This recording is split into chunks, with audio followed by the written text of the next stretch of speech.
హెచ్చరిక, దైవజనుని హెచ్చరిక.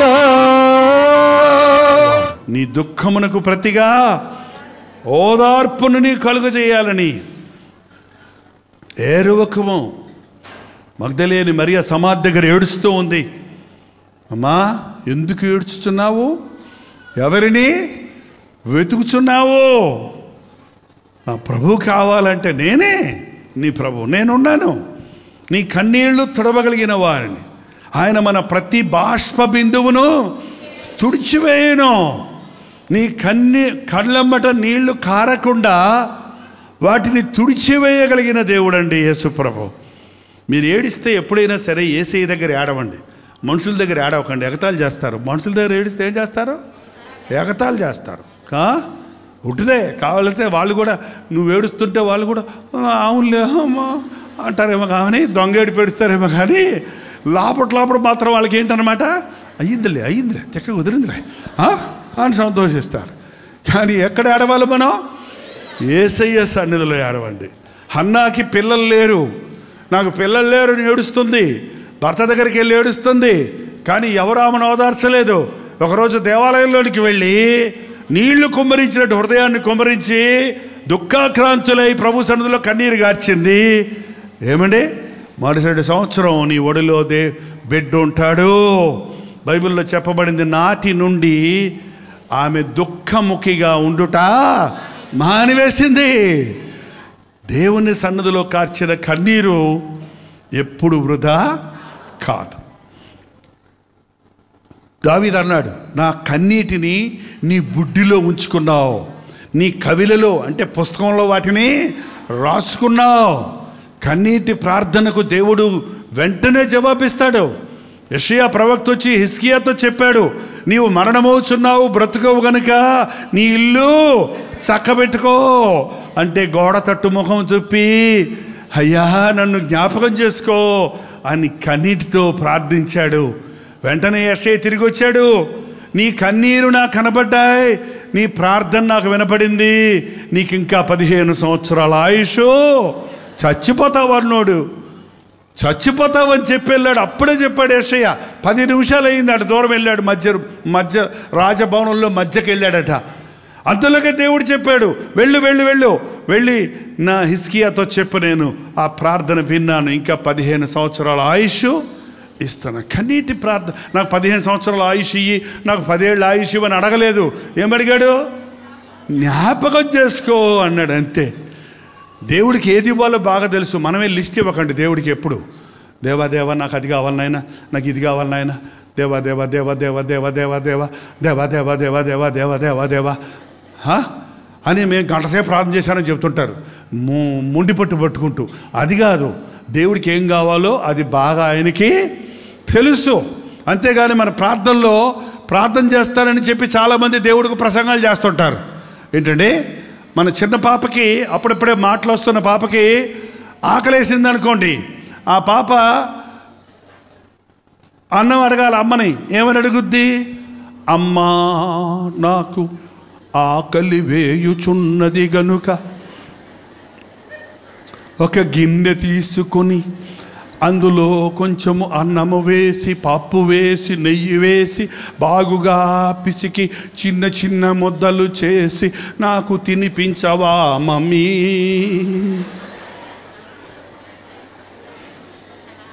అని చేస్తుందా అని అడుగుద్దా? ఏమంటుందా పిల్ల? అమ్మా బువ్వా, అమ్మా బువ్వా. ఏ గిన్నె తీసుకోవాలో, ఎంత నెయ్యి వేయాలో, ఎలా కలపాలో, ఎలా తినిపించాలో అమ్మకి బాగా తెలుసు. యేసయ్య దగ్గరికి వెళ్ళి, ప్రభా నాకు పెద్ద కారు కావాలి నాయన, మొన్న అడ్వర్టైజ్మెంట్ వచ్చిందే ఆ కారు ప్రభా, ఈనాడు పేపర్లో పడింది నాయన, అదే నాయన, తేజ టీవీలో వచ్చింది చూడు ప్రభా, జెమినీ మూవీస్లో నాయన, నీకు తెలీదా జెమినీ మూవీస్లో వచ్చింది, అదే కావాలయ్యా నాకు. ఇట్టడక్కండి, నీకేది కావాలో దేవుడికి బాగా తెలుసు. పక్కింటోళ్ళకి వచ్చింది నీకు అక్కర్లా.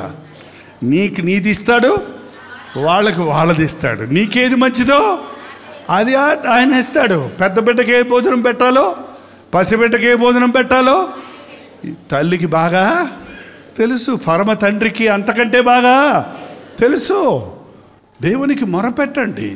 నీ దుఃఖం, నీ బాధ, నీ అవసరత మనుషుల దగ్గర చెప్పుకోవద్దు.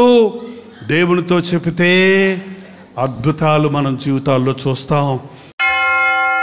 ప్రార్థన. పరిశుద్ధుడా, ప్రేమగల తండ్రి, ఒక్కసారి నీ బిడ్డలను చూడయ్యా, ఒక్కసారి నీ బిడ్డలను చూడయ్యా. ఇదిగో మా ఇంట్లో ఒక తాగుబోతున్నాడు, నా యజమాని తాగుతున్నాడు, నా కుమారుడు తాగుతున్నాడని ఏ తల్లి చెయ్యెత్తి నీకు చూపించిందో అట్టి తాగుబోతులను ఈ రోజున నజరేయుడైన యేసుక్రీస్తు నామములో విడుదల చేస్తున్నాము తండ్రి.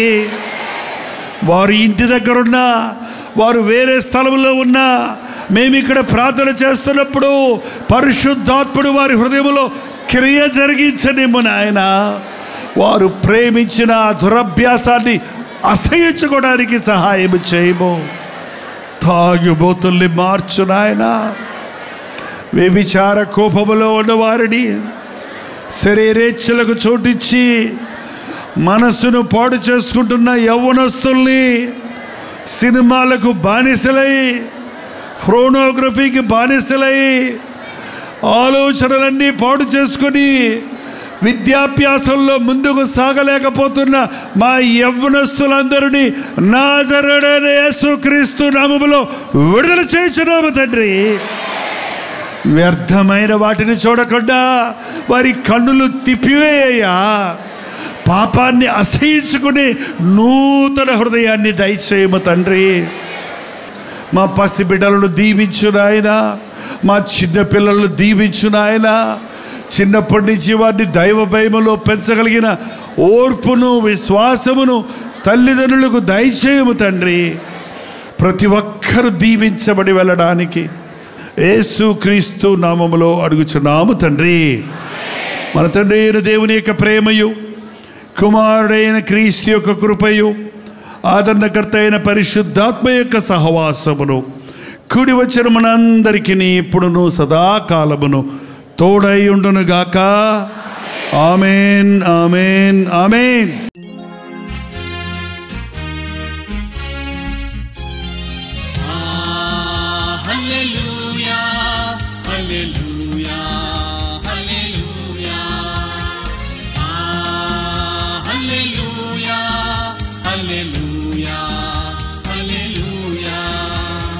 కలువరి ప్రేమే మధురం, కలువరి ప్రేమే మధురం, కలువరి ప్రేమే మధురం, కలువరి ప్రేమే మధురం.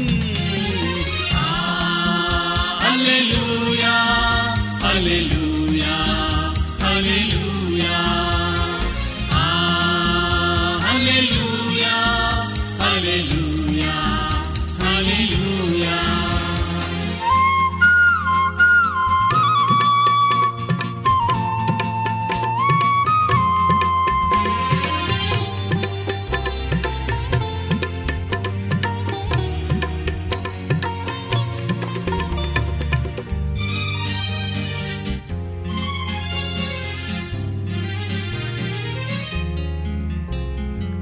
సిలువపైన విలువ త్యాగం చేసినావుగా,